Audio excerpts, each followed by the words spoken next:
আজকে আমরা একটা বেশ গা ছমছমে পুরনো বাংলা কাহিনীর গভীরে যাব।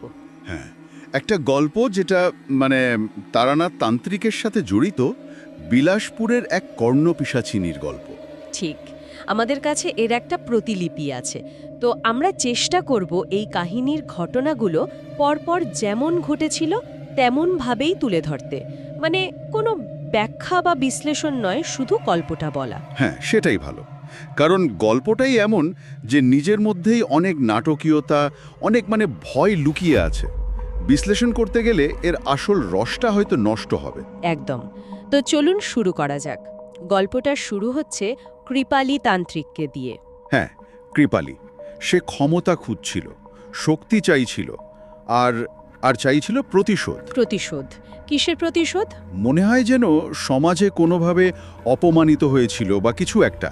তার সঙ্গে জমিদারের স্ত্রী চিত্রলেখাকে পাওয়ার একটা তীব্র বাসনাও ছিল তার মনে। ও আচ্ছা, মানে ক্ষমতা আর প্রেম, বা বলা ভালো মোহ, দুটোই তাকে তাড়িয়ে বেড়াচ্ছিল। ঠিক তাই। তো এই উদ্দেশ্য নিয়েই সে এক ভয়ানক সাধনায় বসে, যজ্ঞ করে। আর সেই যজ্ঞের আগুন সত্যিই তো সেই সত্তার আবির্ভাব। হ্যাঁ, যজ্ঞের আগুন দাউ দাউ করে জ্বলে ওঠে, আর তার লেলিহান শিখা থেকে বেরিয়ে আসে প্রথমে এক অপরূপ সুন্দরী নারী। সুন্দরী নারী? কিন্তু কর্ণপিশাচিনী তো ভয়ঙ্করী। সেখানেই তো ব্যাপারটা। প্রথমে আসে মোহনীয় রূপে, কিন্তু পরক্ষণেই সেই রূপ বদলে যায়। কিরকম হয়? এক ভয়ঙ্কর, প্রায় অর্ধনগ্ন রাক্ষসী, বেরিয়ে আসা দাঁত, বড় বড় নখ, চুলগুলো উস্কো খুস্কো, বীভৎস। বাবা, কৃপালী ভয় পায়নি? হয়তো পেয়েছিল, কিন্তু তার চেয়েও বড় ছিল তার ক্ষমতার লোভ। আর পিশাচিনী তো এসেই হুঙ্কার দেয়। কি বলে? বলে, লালসা প্রাণের বিনিময়ে প্রাণ, আর কামের বিনিময়ে সুঠাম পুরুষের শরীর। আয় আমাকে তৃপ্ত কর, না হলে তোর মৃত্যু আমার হাতেই নিশ্চিত। মানে সরাসরি বিনিময়। বিনিময়? কিসের বিনিময়? শারীরিক তৃপ্তির। পিশাচিনী কৃপালীর শরীরে বসে, তার কামনা বাসনা চরিতার্থ করতে চায়। ওহ।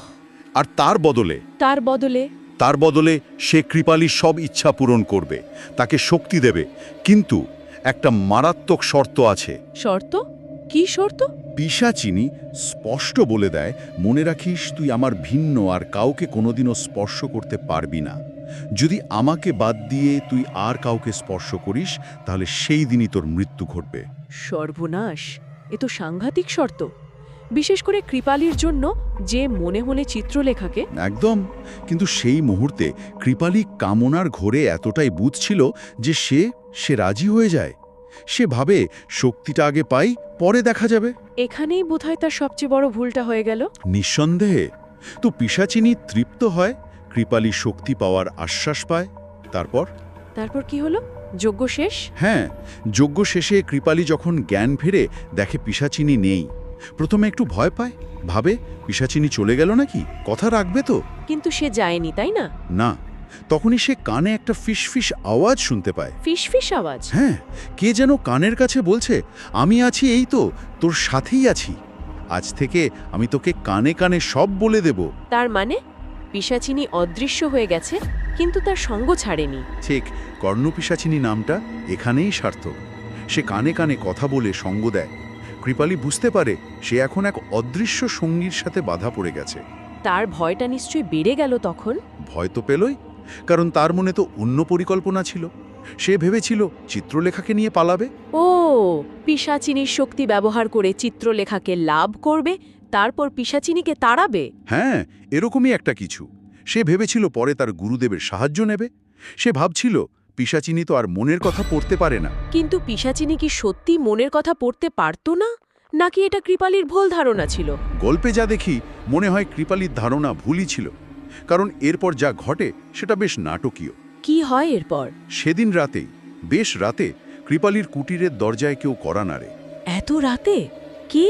কৃপালী দরজা খোলে, দেখে দরজায় এক নারী দাঁড়িয়ে, আপাদমস্তক কালো চাদরে ঢাকা। কালো চাদরে ঢাকা? কে সে? কৃপালী অবাক হয়। চাদরটা সরাতেই সে চমকে ওঠে, দেখে এই যে চিত্রলেখা। চিত্রলেখা? জমিদারের স্ত্রী? সে নিজে এসেছে কৃপালীর কাছে? হ্যাঁ, শুধু আসেইনি, সে সোনার গয়নায় সেজে এসেছে। এসে কৃপালীকে বলছে তার আকর্ষণের কথা। কি বলছে? বলছে, তোমার শরীর আমাকে পাগল করছে, তোমাকে আমি নিজের স্বামী মানি, তোমাকে সম্পূর্ণরূপে পেতে চাই তান্ত্রিক। সে কৃপালীকে পালানোর জন্য তাগাদা দেয়। কৃপালি কি করলো তখন? তার তো স্বপ্ন সত্যি হওয়ার মতো অবস্থা। ঠিক তাই, সে আর নিজেকে সামলাতে পারে না। চিত্রলেখার রূপে তার কথায় সে একেবারে আবিষ্ট হয়ে পড়ে। সে কি পিশাচিনীর শর্ত ভুলে গেল? সেই মুহূর্তে মনে হয় একদম ভুলে গিয়েছিল। সে চিত্রলেখাকে কাছে টেনে নেয়, তাকে তাকে আলিঙ্গন করে। ওহ, আর তারপর? ঠিক সেই ঘনিষ্ঠ মুহূর্তে, যখন কৃপালী ভাবছে তার আকাঙ্ক্ষা পূরণ হতে চলেছে, কি হলো? চিত্রলেখার রূপটা বদলে যেতে শুরু করলো। বদলে গেল মানে? মানে চোখের সামনে চিত্রলেখা আর চিত্রলেখা রইল না, তার জায়গায় ফুটে উঠল সেই ভয়ঙ্কর কর্ণপিশাচিনীর মূর্তি। সর্বনাশ! এটা তাহলে পিশাচিনীরই চাল ছিল। একদম, একটা ফাঁদ, কৃপালীকে পরীক্ষা করার ফাঁদ। আর কৃপালী সেই ফাঁদে তা দিল। পিশাচিনী তখন কি বলল? পিশাচিনী গর্জন করে উঠল, কৃপালীকে তার প্রতিশ্রুতি ভঙ্গের কথা মনে করিয়ে দিল। বলল, তোকে বলেছিলাম না তুই কেবল আমার, কিন্তু তুই তো আমার কথা রাখতে পারিসনি সাধক। কৃপালি নিশ্চয়ই খুব ভয় পেয়ে গিয়েছিল, ক্ষমা চায়নি। হ্যাঁ, খুব ভয় পেয়ে যায়। সে ক্ষমা চায়, বলে সে বুঝতে পারেনি তাকে যেন ছেড়ে দেওয়া হয়। কিন্তু পিশাচিনী কি শুনল? না, সে ছিল নির্মম। সে বলল, বিশ্বাসঘাতকতার শাস্তি, তোকে সেটা পেতেই হবে তান্ত্রিক। তারপর? তারপর কি সে কৃপালিকে? হ্যাঁ, তারপর যা ঘটল তা ভয়ঙ্কর। পিশাচিনী তার লম্বা ধারালো নখগুলো সেগুলো কৃপালির বুকের মধ্যে ঢুকিয়ে দিল। বাপরে! বুকটা ছিঁড়ে ফেলল আর ভেতর থেকে হৃৎপিণ্ডটা বের করে আনলো। কি বিভৎস! কৃপালি ওখানেই মারা গেল? হ্যাঁ, কিন্তু মরার আগে পিশাচিনী আরও একটা ভয়ানক কথা ঘোষণা করে। কি কথা? সে বলে, কৃপালী যার জন্য তাকে ত্যাগ করেছে, অর্থাৎ চিত্রলেখা, সে এবার তার শরীর দখল করবে, তার প্রাণটাও নেবে। অজয়, জমিদার রুদ্রনারায়ণ মানে চিত্রলেখার স্বামী খবরটা শুনে প্রথমে একটু স্বস্তি পান। ভাবেন, যাক, একটা আপদ গেল। কিন্তু তার স্বস্তি বেশিক্ষণ থাকে না, তাই তো? না, কারণ পরক্ষণেই তিনি তার স্ত্রী চিত্রলেখার মধ্যে কিছু ভয়ঙ্কর পরিবর্তন লক্ষ্য করেন। পরিবর্তন? যেমন? চিত্রলেখার হাবভাব পুরো পাল্টে যায়। সে হিংস্র আচরণ করতে শুরু করে। আর একদিন তো জমিদার নিজের চোখে দেখেন। কি দেখেন? দেখেন চিত্রলেখা নিজের মাথার চুল ছিঁড়ে ছিঁড়ে খাচ্ছে। কি সাংঘাতিক! তার মানে পিশাচিনী? হ্যাঁ, পিশাচিনী তার কথা রেখেছে। সে চিত্রলেখার শরীরটা দখল করে নিয়েছে। চিত্রলেখার মুখ দিয়ে এসে কথা বলতে শুরু করে। কি বলে? জমিদার বা অন্যদের দেখলে সে ব্যঙ্গ করে, হুমকি দেয়, বলে, কৃপালী চলে গেছে তো কি হয়েছে, যাকে রেখে দিয়ে গেছে তার হাত থেকে উদ্ধার পাবি কিভাবে তোরা। জমিদার নিশ্চয়ই খুব ভয় পেয়ে যান। তিনি কিছু করেননি? তিনি অনেক চেষ্টা করেন, পুরোহিত ডাকেন, গুণিন ডাকেন, বৈদ্য ডাকেন, কিন্তু কেউ চিত্রলেখাকে সুস্থ করতে পারে না। পিশাচিনীর প্রভাব কমানো যায় না। অবস্থা তো খুবই গুরুতর তাহলে। হ্যাঁ, যখন সব চেষ্টা ব্যর্থ, তখন জমিদারের নায়েব মশাই একজনের নাম বলেন। কার নাম? তারানাথ তান্ত্রিকের। ও, অবশেষে তারানাথের প্রবেশ। হ্যাঁ, গল্পে একটা মজার ব্যাপার আছে। আমরা এই ঘটনাটা জানতে পারি অনেক পরে, যখন তারানাথ নিজে কিশোরী আর বিভূতিকে এই গল্প বলছেন। তিনি বলছেন, অনেক বছর পর এক রাতে তিনি স্বপ্নে এই ঘটনার একটা ইঙ্গিত পান। স্বপ্নে? তার মানে এক পুরনো ঘটনাটা আবার? হ্যাঁ, যেন ফিরে আসে তার কাছে। তারপর তিনি তার শিষ্যদের এই পুরো কাহিনীটা শোনান, কিভাবে তিনি বিলাসপুরে গিয়েছিলেন, কিভাবে কর্ণপিশাচিনীর মোকাবেলা করেছিলেন। আচ্ছা, তো জমিদার রুদ্রনারায়ণ যখন তারানাথের কাছে গেলেন, তারানাথ কি রাজরাজি হলেন? তারানাথ প্রথমে পুরো ঘটনাটা শোনেন। তারপর তিনি তার বিশেষ ক্ষমতা ব্যবহার করেন। কি ক্ষমতা? কপাল দেখে ভবিষ্যৎ বা বিপদের আঁচ করার ক্ষমতা। তিনি জমিদারের কপাল দেখেই বুঝতে পারেন যে ব্যাপারটা খুব সহজ নয়। এক ভয়ঙ্কর অশুভ শক্তি জমিদারের পরিবারে বাসা বেঁধেছে। তিনি কি বুঝতে পারেন যে এটা কর্ণপিশাচিনী? ঠিক কর্ণপিশাচিনী কিনা সেটা হয়তো তখন বোঝেননি, কিন্তু শক্তির প্রকৃতিটা আঁচ করতে পারেন। তিনি জমিদারকে বলেন, এই ধরনের শক্তি নিজে থেকে আসে না, এদের আহ্বান করতে হয়। তার মানে তিনি কৃপালির যজ্ঞের দিকে ইঙ্গিত করছিলেন? সম্ভবত। যাই হোক, তিনি জমিদারকে আশ্বাস দেন এবং বিলাসপুরে যেতে রাজি হন। বিলাসপুরে গিয়ে তিনি কি দেখলেন? তিনি জমিদার বাড়িতে ঢোকার সময় একটা থমথমে অশুভ আবহাওয়া অনুভব করেন। বাড়ির চাকর-বাকরদের মুখেও ভয়ের ছাপ। আর চিত্রলেখাকে দেখলেন? হ্যাঁ, তিনি চিত্রলেখার ঘরের দরজার কাছে যান, দরজার ফাঁক দিয়ে উঁকি মারেন। যা দেখেন তা ভয়ানক। কি দেখলেন? দেখেন, চিত্রলেখা মাটিতে বসে আছে, উস্কো খুস্কো চুল, আর সে নিজের মাথার চুল ছিঁড়ে খাচ্ছে। আর আর ঘরের দেওয়ালে তিনি একটা অশরীরী কালো ছায়ামূর্তিও দেখতে পান। ছায়ামূর্তি? পিশাচিনীর? হ্যাঁ, তারানাথ নিশ্চিত হন যে এটা সাধারণ অসুস্থতা নয়, এটা ভর করার ঘটনা। পিশাচিনী চিত্রলেখার শরীর পুরোপুরি দখল করে নিয়েছে। ঠিক সেই সময়ে কি পিশাচিনী তারানাথের সাথে কথা বলে? হ্যাঁ, তারানাথ যখন দরজার বাইরে দাঁড়িয়ে এই দৃশ্য দেখছেন, তখনই তার কানের কাছে সেই ফিসফিস আওয়াজটা আসে। আবার সেই ফিসফিসানি? কি বলে পিশাচিনী? পিশাচিনী সরাসরি তারানাথকে চেনে এবং চ্যালেঞ্জ করে, বলে, কিরে তারানাথ, আমাকে ধরতে এসেছিস বুঝি? সে তারানাথকে চেনে? হ্যাঁ, চেনে। সে হুমকি দেয়, তুই যদি আমাকে ধরার চেষ্টা করিস তাহলে আমিও তোকে নিজের বশে করে নেব। তার মানে সে তারানাথকেও ভয় দেখাচ্ছে বা হয়তো প্রলোভন দিচ্ছে? দুটোই। সে এটাও বলে যে সে আসলে একটা শরীর খুঁজছে, বিশেষ করে কোনো শক্তিশালী সাধকের শরীর, কারণ তার কামনা বাসনা চরিতার্থ হয়নি। সে হয়তো তারানাথকেই তার পরবর্তী শিকার বানাতে চেয়েছিল। তারানাথ ভয় পেলেন না? না, তারানাথ অভিজ্ঞতান্ত্রিক। তিনি ভয় না পেয়ে বরং মনে মনে তৈরি হলেন। তিনি বুঝতে পারলেন লড়াইটা কঠিন হবে। তিনি জমিদারকে কি বললেন? তিনি জমিদারকে ভরসা দিলেন, বললেন তিনি এর বিহিত করবেন, তবে তার জন্য সময় লাগবে। পরের অমাবস্যা পর্যন্ত অপেক্ষা করতে হবে। অমাবস্যা কেন? কারণ এই ধরনের ভয়ঙ্কর অশুভ শক্তির মোকাবেলা করার জন্য অমাবস্যার রাত নাকি সবচেয়ে উপযুক্ত সময়, আর জায়গাটাও ঠিক করতে হবে। জায়গা কোথায়? শ্মশানে। তারানাথ বললেন এই কাজটা শ্মশানেই করতে হবে। শ্মশানে রাতের বেলা? ব্যাপারটা তো আরো ভয়ের হয়ে উঠছে। হ্যাঁ, তান্ত্রিক ক্রিয়াকাণ্ডের জন্য শ্মশান একটা খুব গুরুত্বপূর্ণ জায়গা। তো পরিকল্পনা মতো পরের অমাবস্যার রাতে তারানাথ শ্মশানে এক যজ্ঞের আয়োজন করলেন। চিত্রলেখাকে কি সেখানে আনা হলো? হ্যাঁ, অচেতন চিত্রলেখাকে খুব সাবধানে শ্মশানে নিয়ে আসা হলো।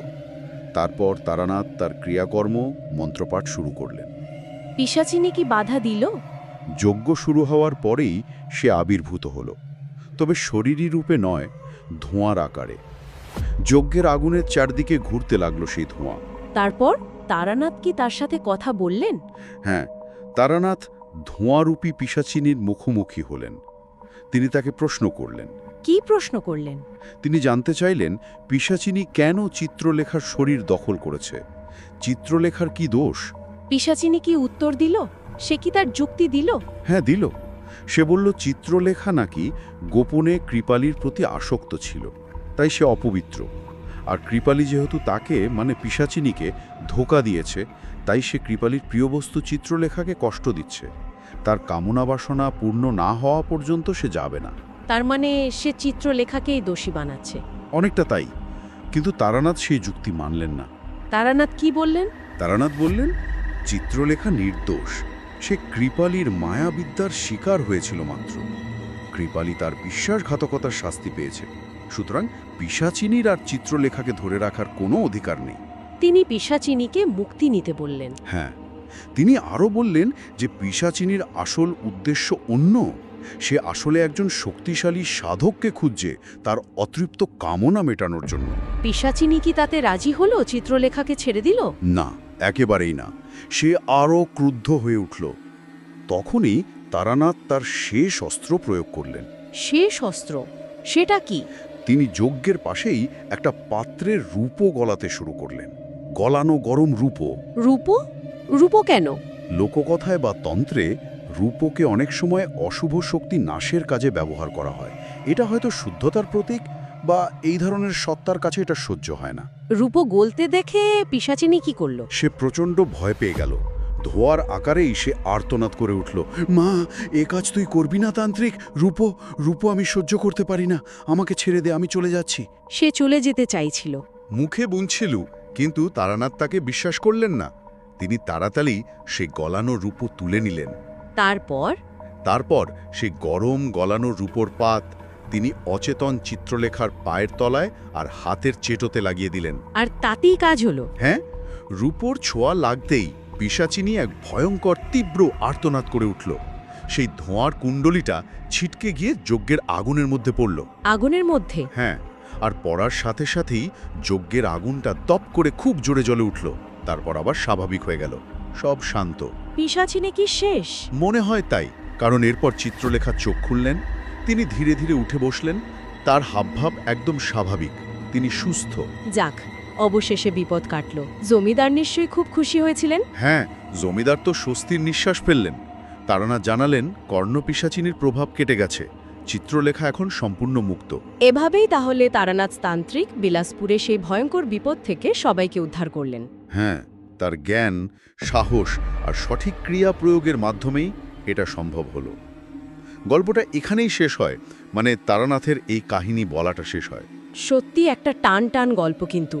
উফ, প্রথম থেকে শেষ পর্যন্ত একটা উত্তেজনা, মানুষের লোভ, আকাঙ্ক্ষা, বিশ্বাসঘাতকতা, আর তার কি সাংঘাতিক পরিণতি। ঠিক, কৃপালির গল্পটা একটা সতর্ক বার্তার মতো, আর পিশাচিনীর চরিত্রটা মানে অতৃপ্ত কামনা আর প্রতিহিংসার এক চরম রূপ। তারানাথের ভূমিকাটাও অসাধারণ। তিনি শুধু শক্তি দিয়েই নয়, বুদ্ধি আর যুক্তি দিয়েও পরিস্থিতিটা সামাল দিয়েছেন। হ্যাঁ, তবে একটা চিন্তা কিন্তু থেকেই যায়, তাই না? কি চিন্তা? কর্ণপিশাচিনী তো পরাজিত হলো, কিন্তু এই ধরনের সত্তারা, তারা কি সত্যি পুরোপুরি ধ্বংস হয়, নাকি সুযোগের অপেক্ষায় থাকে? মানে গল্পটা শুনে মনে হয় কৃপালির ওই মরিয়া সাধনা বা হয়তো চিত্রলেখার মনের গভীরে থাকা কোনো গোপন ইচ্ছে, এগুলোই কি পিশাচিনীকে ডেকে উঠেছিল? হতে পারে। তাহলে প্রশ্নটা হলো, আমরা যখন খুব মরিয়া হয়ে কিছু চাই বা কোনো গোপন বাসনা পুষে রাখি, সেটা কি অজান্তেই কোনো অন্ধকার শক্তিকে আকর্ষণ করতে পারে, যার রেশ হয়তো বিপদ কেটে যাওয়ার পরেও অনেক দিন থেকে যায়? এটা সত্যিই ভাবার মতো বিষয়। আপাত দৃষ্টিতে গল্প শেষ হলেও এর পেছনে এই প্রশ্নগুলো কিন্তু ঘুরপাক খেতে থাকে। একদম। আর এইটাই হয়তো এই ধরনের লোককথার বা আখ্যানের বৈশিষ্ট্য, শুধু গল্প বলা নয়, কিছু প্রশ্ন উস্কে দেওয়া।